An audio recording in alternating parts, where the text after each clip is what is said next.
In the hellscape of 1942, during the brutal Battle of Stalingrad, the fate of the Soviet Union hangs by a thread. The city is a smoldering ruin, a meat grinder where life is cheap and death is constant.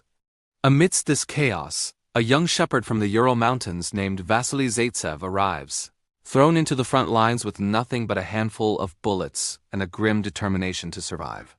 He's just another face in the crowd, cannon fodder for the relentless German war machine. But Vasily possesses a rare and deadly gift, a skill honed by years of hunting wolves in the snow-covered wilderness. He is a natural-born sniper with unshakable nerves and an eye for the kill. His talent doesn't go unnoticed.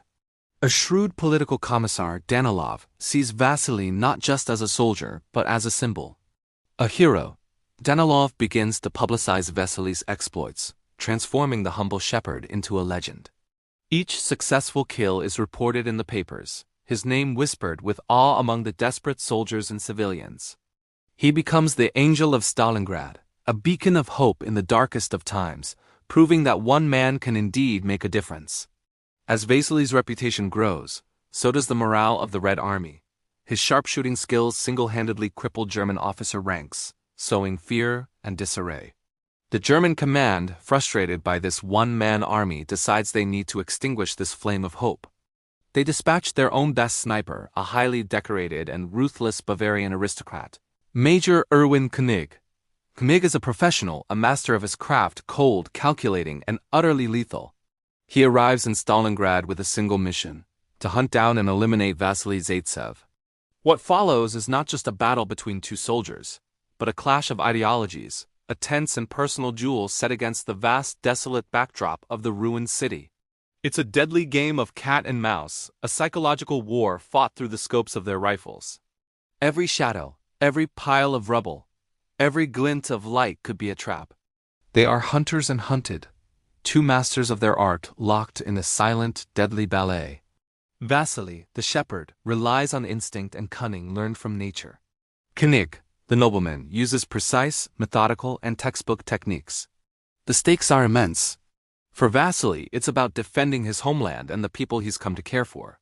For König, it's about professional pride and crushing the enemy's spirit. Their battlefield is the entire city, bombed-out factories, deserted apartment buildings, and treacherous open squares. They learn each other's habits, trying to predict the other's next move. It's a battle of patience, where a single mistake, a moment's hesitation, means instant death. The silence between shots is as deafening as the explosions around them. Woven into this lethal duel is a complex love triangle. Both Vasily and his friend, the Commissar Danilov, fall for Tanya Chernova, a brave and intelligent woman who has become a soldier herself, fighting alongside the men. Initially, Danilov sees Tanya as another part of the propaganda machine, the beautiful face of the resistance. But he develops genuine feelings for her, feelings that become complicated by jealousy as he watches a bond form between Tanya and Vasily. This adds a layer of personal conflict to the already immense pressure.